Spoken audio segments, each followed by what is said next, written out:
Hi hello నమస్తే welcome to our channel. So ప్రస్తుతం స్టూడియోలో మనతో పాటు ఉన్నారు మ్యూచువల్ ఫండ్ డిస్ట్రిబ్యూటర్ సాల్మన్ బొనిగెల గారు. నమస్కారం సాల్మన్ గారు. నమస్తే ఎలా లాసి. ఉన్నారు? బాగున్నానమ్మా, దేవుని వల్ల. ఏంటి అందరికి మంచి మంచి సజెషన్స్ ఇచ్చేసి నిజంగానే ధనవంతుల్ని చేసేస్తున్నారా? చెయ్యాలమ్మా, మన మిషన్ అది, మన డెఫినెట్లీ. టార్గెట్ అది. సో అయితే ఇప్పుడు చాలా ఫినాన్షియల్ ప్లానింగ్స్ అని, ఇన్వెస్ట్మెంట్స్ అని బోల్డ్ అన్ని ఆప్షన్స్ వచ్చేసాయి. బట్ ఎక్కడో పూర్‌గా ఉన్న వాళ్ళు రిచ్చర్ అయిపోతున్నారు. రిచ్‌గా ఉన్న వాళ్ళు రిచ్చర్ అయిపోతున్నారు. ఈ మిడిల్ క్లాస్ ఎవరైతే ఉన్నారో వాళ్ళు రిచ్ అవ్వాలంటే ఏం జేయాలి? యావరేజ్ కానీ బిలో యావరేజ్ తర్వాత above average middle class people rich అవ్వాలంటే ఏం చేయాలి? మంచి క్వశ్చన్ అడిగావమ్మా. మనం సోషల్ పోస్ట్ టీవీ ద్వారా ఫినాన్షియల్ లిటరసీ, ఫినాన్షియల్ ఎడ్యుకేషన్ ఇవ్వాలని నిర్ణయించుకున్నాం. కామన్ మ్యాన్, మధ్యతరగతి వాళ్ళు ధనవంతులు అవ్వాలంటే ఏం చేయాలి? మీరు బిజినెస్ చేస్తున్నారు, డబ్బు మీ చేతిలోకి వస్తుంది, కానీ మనం ఎర్న్ చేసేది ధనవంతులు అవడానికి సరిపోవట్లేదు. ఉద్యోగం చేస్తున్నారు, డబ్బు మీ చేతికి వస్తుంది. మనం చదువుకున్న చదువుకి ఎవరైతే ఉన్నారో కామన్ మ్యాన్ చదువుకి ఇంకా అంతకంటే పెద్ద ఉద్యోగాలు రాకపోవచ్చు, ఎక్కువ ఇంక్రిమెంట్స్ రాకపోవచ్చు.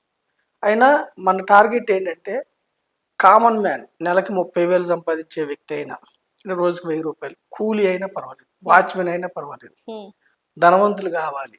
ఇది మన మిషన్, ఇది మన టార్గెట్.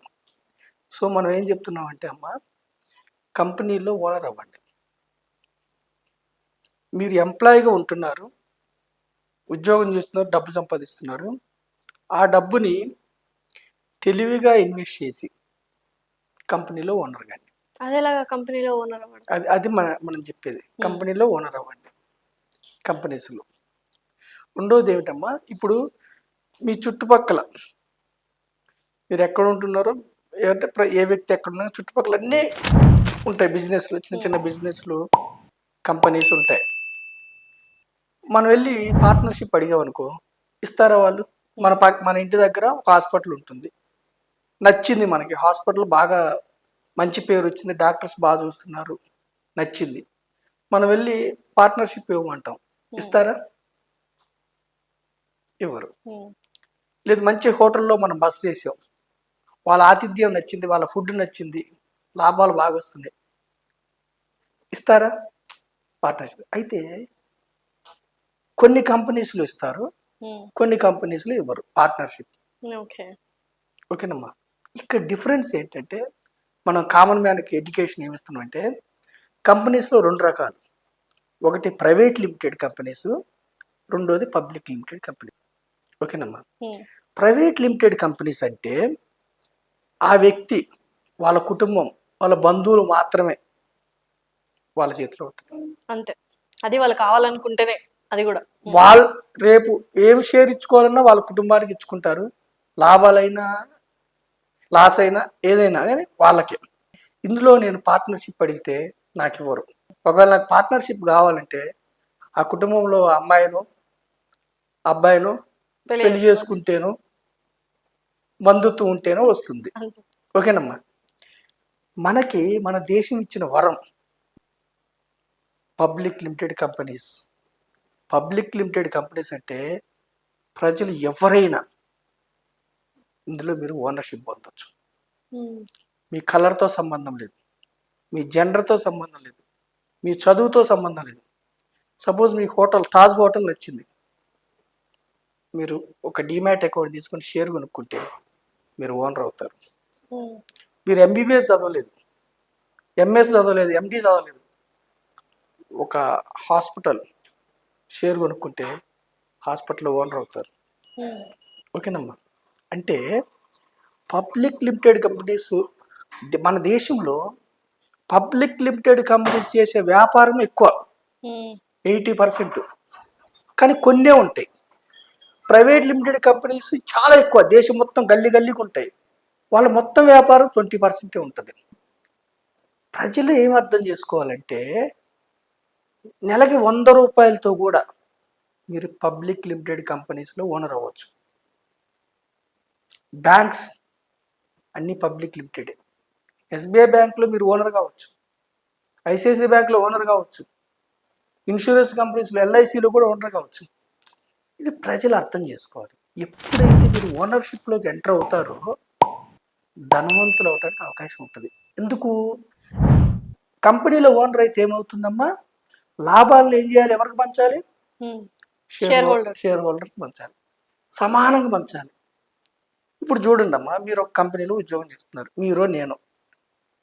ఆ చైర్మన్తోనో ఎండితోనో నాకు గొడవైంది అనుకో, నన్ను ఏం చేస్తారు? తీసేస్తారు, పంపిస్తారు. కానీ అది పబ్లిక్ లిమిటెడ్ కంపెనీ అయితే ఆ ఎండితో ఆ చైర్మన్తో నాకు గొడవైనా నన్ను షేర్ కొనకుండా ఆపలేడు, నన్ను ఓనర్షిప్ చేయకుండా ఆపలేడు. అంటే దీని అర్థం ఏంటంటే equities equal opportunity. Equities meaning equal opportunities, సమాన హక్కు. షేర్ హోల్డర్ అందరికి సమాన హక్కు. మనకు తెలియదు ఏమిటంటే, దురదృష్టవశాత్తు మన దేశంలో సెల్ ఫోన్ వాడే వాళ్ళు 140 కోట్ల మందిలో 100 కోట్ల పైన ఉన్నారు. ఓటీటీ వాడే వాళ్ళు 50 కోట్ల పైన ఉన్నారు. నిత్యం సోషల్ మీడియాలో ఉండేవాళ్ళు ఉన్నారు, ఇంటికి ఒకరు ఉన్నారు. కానీ ఈక్విటీస్లో ఇన్వెస్ట్ చేసేవాళ్ళు, ఈక్విటీ మ్యూచువల్ ఫండ్లో ఇన్వెస్ట్ చేసేవాళ్ళు 5 కోట్లు 10 కోట్లు ఉన్నారు అంతే. అంటే మనం ఎప్పుడు ఎంప్లాయీగా ఉండకూడదు, మైండ్ యువర్ ఓన్ బిజినెస్. డబ్బు నీ చేతికి వచ్చిన తర్వాత ఓనర్ అవ్వాలి. బ్యాంక్స్లో అవుతారా? మీరు బీటెక్ చదవద్దు, ఎంటెక్ చదవద్దు, చదవలేదు సపోజ్, కానీ సాఫ్ట్వేర్ కంపెనీస్ ఈక్విటీస్ కొంటే you will become software company owner. So మనం ప్రజలకి ఏం చెప్తున్నామంటే, ఈ limited, private limited, public limited తేడా అంటే, ప్రైవేట్లో మన ఓనర్షిప్ రాదు, పబ్లిక్ లిమిటెడ్లో ఓనర్షిప్ వస్తుంది. పబ్లిక్ లిమిటెడ్ కంపెనీస్లో ఎంటర్ అవ్వాలి. అసలు లిమిటెడ్ అర్థం ఏమిటి? Liability limited. కంపెనీ ఏమన్నా తప్పు చేయండి, మన మీద కేసులు పడవు. షేర్స్ కొనుక్కుంటే మాత్రం షేర్ హోల్డర్ మీద కేసులు పడదు, దానికి సపరేట్ వింగ్ ఉంటుంది, లీగల్ వింగ్. అంటే లయబిలిటీ లిమిటెడ్ ఉంటుంది, దాన్ని లిమిటెడ్ అంటారు. అయితే మన సామాన్య ప్రజల్ని ఎడ్యుకేట్ చేయటం ఏంటంటే, ఎప్పుడు కూడా ఓనర్షిప్ వస్తే మీకు సెకండ్ ఇన్కమ్ జనరేట్ అవుతుంది. ఓకేనమ్మా, మీరు డైరెక్ట్ ఈక్విటీస్లో వెళ్తారా? నాలెడ్జ్ మన దేశంలో ఎక్స్ట్రాడినరీ ఆపర్చునిటీస్ అమ్మా. ఎందుకు? 140 కోట్ల మంది జనాభా, ప్రపంచ దేశాలతో పోలిస్తే 7th largest land, fastest growing economy. ఓకేనా? అసలు బిగ్గెస్ట్ డెమోక్రసీ ఎక్కడుందో తెలుసా? ప్రజాస్వామ్యం. ఈక్వల్ ఆపర్చునిటీ ఇస్తున్నారు కదా కంపెనీస్లో, అదే బిగ్గెస్ట్ డెమోక్రసీ. నేను కొనవచ్చు ఎస్బీఐలో షేరు, నా వాచ్మెన్ కొనవచ్చు, నా ఇంట్లో సర్వెంట్ కొనవచ్చు, మెయిడ్ సర్వెంట్ కొనవచ్చు. ఓకేనమ్మా, ఈ ఆపర్చునిటీ యూజ్ చేసుకోలేకపోతున్నారు ప్రజలు తెలియక. అయితే స్టాట్యుటరీ వార్నింగ్, డిస్క్లైమర్ ఏమిటంటే, ఓనర్షిప్లో రిస్క్ ఉంటుంది. ఎంత రిస్క్ ఉంటుంది? సపోజ్ నేను 1000 రూపాయలు పెట్టా, నేను పెట్టిన కంపెనీ దివాలా తీసింది, అప్పులైనాయి, లిమిటెడ్ లయబిలిటీ, నా 1000 మాత్రమే పోతాయి. నా ఇంటికి వచ్చి ఆ కంపెనీకి ఎంత అప్పు అయింది, 1,00,000 కోట్లు అయింది అనుకోండి, నా ఇంటికి వచ్చి ఏమి తీసుకెళ్లరు, నేను పెట్టిన డబ్బు మొత్తం పోతుంది. Liability limited. దీనికి కూడా మనం సొల్యూషన్ ఏమి ఇస్తున్నాం అంటే, పేద ప్రజలకి, మధ్యతరగతి వారికి, కామన్ మ్యాన్కి రిస్క్ తగ్గాలంటే ఒక కంపెనీ స్టాకే కొనొద్దు, మల్టిపుల్ రిస్క్. ఎందుకంటే కొన్ని దెబ్బతినవు, మల్టిపుల్. రిస్క్ తగ్గాలంటే షార్ట్ పీరియడ్ వద్దు. షార్ట్ పీరియడ్లో స్టాక్ మార్కెట్లో, ఈక్విటీస్లో రిస్క్ ఉంటుంది, లాంగ్ టర్మ్. మూడవది, మీ బిజీలో మీరు ఉంటారు, ఎంప్లాయీ, బిజినెస్, ఇంకోటి.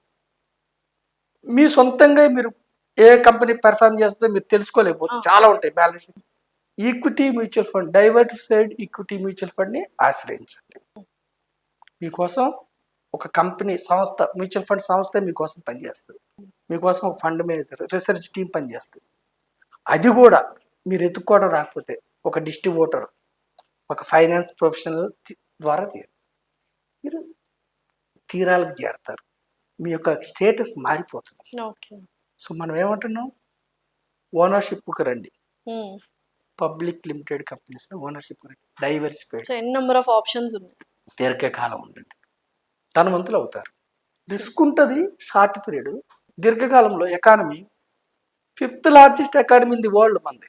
ఇంకేంటి మరి? ఇంకొక 10-15 ఏళ్ళలో ఫస్ట్ అవ్వబోతున్నాం. Second or first year? మన ముందు అమెరికా, చైనా, బ్రెజిల్ అంతే మన ముందు ఉన్న దేశాలు మనం దాటబోతున్నాం. Germany something. సో నేనేమంటున్నాను, ఈ యొక్క అభివృద్ధిలో ప్రజలు పార్టిసిపేట్ అవ్వండి.